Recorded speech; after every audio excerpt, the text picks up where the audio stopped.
అరచేతిలో అఖండ విశ్వం breaking news 24/7. మాజీ ప్రధాని దేవగౌడ మనవడు నిఖిల్ గౌడని హీరోగా పరిచయం చేస్తూ తెలుగు కన్నడ భాషల్లో సుమారు 75 కోట్ల భారీ బడ్జెట్తో తెరకెక్కిన సినిమాయే జాగ్వార్. ట్రైలర్తో ప్రమోషన్స్తో మంచి ఆసక్తిని రేకెత్తించిన ఈ సినిమా నేడు ప్రేక్షకుల ముందుకొచ్చింది. మరి ఈ జాగ్వార్ ఎంతవరకు మెప్పించేలా ఉందో చూద్దాం. కథ: ఎస్ఎస్ కృష్ణ పాత్రలో నిఖిల్ కుమార్ మెడిసిన్ చదివే ఓ కుర్రాడు. తన చుట్టూ ఉండే అందరిలానే చదువుకుంటూ సరదాగా కాలం వెళ్లదీసే కృష్ణ రాత్రి వేళల్లో ఓ టీవీ ఛానల్ని హ్యాక్ చేసి మాస్క్ వేసుకొని పలు హత్యలు చేస్తూ అవి లైవ్లో వచ్చేలా చేస్తూ ఉంటాడు. ఈ లైవ్ హత్యలను సీరియస్గా తీసుకున్న ప్రభుత్వం ఆ కేసును డీల్ చేయడానికి ఓ సిబిఐ ఆఫీసర్ జగపతి బాబును కూడా నియమిస్తుంది. కృష్ణ ఇలా హత్యలు చేయడానికి గల కారణం ఏంటి? ఈ హత్యలన్నింటినీ లైవ్లో ఎందుకు ప్రదర్శిస్తూ ఉంటాడు?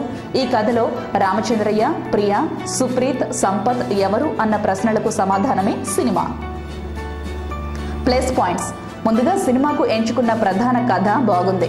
ఆ కథలో ఉన్న ఎమోషన్ కూడా బలమైనదే కావడం సినిమాకి ఒక అర్థాన్ని తెచ్చింది. Rao Ramesh flash back episode సినిమాకి హైలైట్గా చెప్పాలి.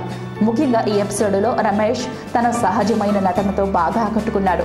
ఇంటర్వెల్ ట్విస్ట్, క్లైమాక్స్ కూడా చాలా బాగున్నాయి. ఇక మొదటి 10 నిమిషాల చేజింగ్ ఎపిసోడ్, మధ్యలో కార్ ఎపిసోడ్, నేపథ్యంలో వచ్చే సన్నివేశాలు చాలా బాగుంటాయి. నిఖిల్ గౌడ డాన్సుల్లో, యాక్షన్ ఎపిసోడ్స్లో బాగా ఆకట్టుకున్నాడు. యాక్టింగ్ విషయంలో మాత్రం ఇంకా పరిణితి చెందాల్సి ఉంది. జగపతి ఓ స్టైలిష్ సిబిఐ ఆఫీసర్గా బాగా చేశాడు. ముఖ్యంగా ఆయన పాత్రను పరిచయం చేసిన విధానం కూడా చాలా బాగుంది. ముందే చెప్పినట్లు రావు రమేష్ తన పాత్రలో ఒదిగిపోయి నటించేశాడు. రమ్యకృష్ణ క్లైమాక్స్లో ఇచ్చిన అపీరెన్స్ ఆ సన్నివేశాలకు బలాన్నిచ్చింది. ఆదర్శ్ ఒక పూర్తి స్థాయి పాజిటివ్ రోల్లో చాలా బాగా చేశాడు. మైనస్ పాయింట్స్: అసలు కథను పక్కన పెడితే ఈ స్క్రీన్ ప్లే ఫార్మాట్ తెలుగులో ఇప్పటికీ ఎన్నో సినిమాల్లో చూసుంటాం. అదే ఫార్మాట్లో వచ్చే పాటలు లవ్ ట్రాక్ సాగదీసి బోర్ కొట్టించాయి. సెకండ్ హాఫ్లో అనవసరంగా ఇరికించిన కామెడీ కూడా పెద్దగా ఆకట్టుకోలేదు. హీరో హీరోయిన్ల లవ్ ట్రాక్ కూడా సిల్లీగానే అనిపించింది. ఇక లాజిక్ అన్నది పెద్దగా పట్టించుకోకపోవడమే మంచిది. హీరో అనుకున్నవి అనుకున్నట్లుగా జరిగిపోయే సన్నివేశాలు, గేమ్ ప్లాన్స్ అన్నీ ఓవర్ అనిపించేలా ఉన్నాయి. అసలు కథలోని ఎమోషన్ని బలంగా చెప్పే సన్నివేశాలను మినహాయిస్తే మిగతా సినిమా అంతా అర్థం లేని సన్నివేశాలతో నడుస్తూ విసుగు పుట్టించింది. విలన్ పాత్ర కూడా పవర్ఫుల్గా లేకపోవడం మైనస్ పాయింటే. సాంకేతిక విభాగం: ముందుగా దర్శకుడు మహదేవ్ విషయానికి వస్తే విజయేంద్ర ప్రసాద్ అందించిన కథకు మహదేవ్ అల్లిన స్క్రీన్ ప్లే సాదాసీదాగా ఉంది. కథకు అవసరమైన ఎపిసోడ్స్ ని జత చేస్తూ పోయి మంచి కమర్షియల్ సినిమా కాగల కథను అలా వదిలేశారు. మేకింగ్ పరంగాను మహదేవ్ చూపిన ప్రతిభ పెద్దగా ఏమీ కనిపించలేదు ఈ సినిమాలో. సినిమాటోగ్రఫీ ఈ సినిమాకు టెక్నికల్ గా బిగ్గెస్ట్ ప్లస్. విజువల్స్ అన్ని రిచ్ గా కనిపించేలా లొకేషన్స్ ని సరిగ్గా వాడుకుంటూ లైటింగ్, ఫ్రేమింగ్ తో మనోజ్ పరమహంస ప్రతి చోట ఆకట్టుకున్నారు. ఎస్ఎస్ తమన్ అందించిన పాటలు చెప్పుకోదగ్గ స్థాయిలో లేకపోయినా ఆయన బ్యాక్గ్రౌండ్ స్కోర్ మాత్రం చాలా బాగుంది. రూబెన్ ఎడిటింగ్ కూడా చాలా బాగానే ఉంది. యాక్షన్ డైరెక్టర్స్ పనితనాన్ని ఖచ్చితంగా అభినందించాల్సిందే. First half chase, second half లో కార్ చేజ్ బాగా డిజైన్ చేశారు.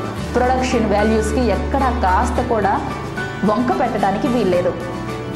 తీర్పు: జాగ్వార్ తెలుగు కమర్షియల్ సినిమాల పరంపరలో ఎప్పుడూ వస్తూ పోతూ ఉండే వాటిల్లో ఒక సినిమా.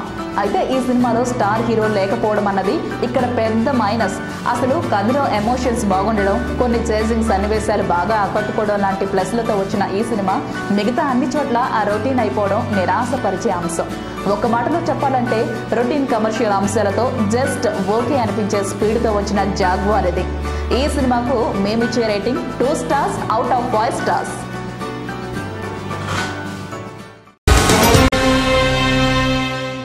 భారత్ సరికొత్త విజ్ఞాన ప్రపంచంలోకి అడుగుపెట్టింది. డిజిటల్ యుగానికి ఇంకా సమయం ఉన్న అంతకన్నా ముందే జెడ్ స్పీడ్తో కాదు 4G స్పీడ్తో వచ్చేసింది. 5th జనరేషన్ స్పీడ్కి సైతం సై అంటే సై అంటోంది. ఇంటర్నెట్ రంగంలో మొదలైన కథనోత్సాహం ఇప్పుడు భారతీయులను ఉర్రూతలూపుతోంది. భారత్లో అసలైన ఇంటర్నెట్ యుగం ప్రారంభమైంది. ప్రపంచంలో స్మార్ట్ టెక్నాలజీతో ఆవిర్భవించిన ఛానల్ బ్రేకింగ్ న్యూస్ 24/7. వైఫై యుగంలో మరో వండర్కు శ్రీకారం చుడుతూ సరికొత్త చరిత్రకు శ్రీకారం చుట్టిన ఈ ఛానల్ని ప్రధాని Narendra Modi dream project digital ఇండియాకు, డిజిటల్ తెలంగాణకు శ్రీకారం చుట్టిన రాష్ట్ర ఐటీ మంత్రి కేటీఆర్ కి అంకితం ఇస్తున్నా. బ్రేకింగ్ న్యూస్ 24/7 అరచేతిలో అఖండ విశ్వం.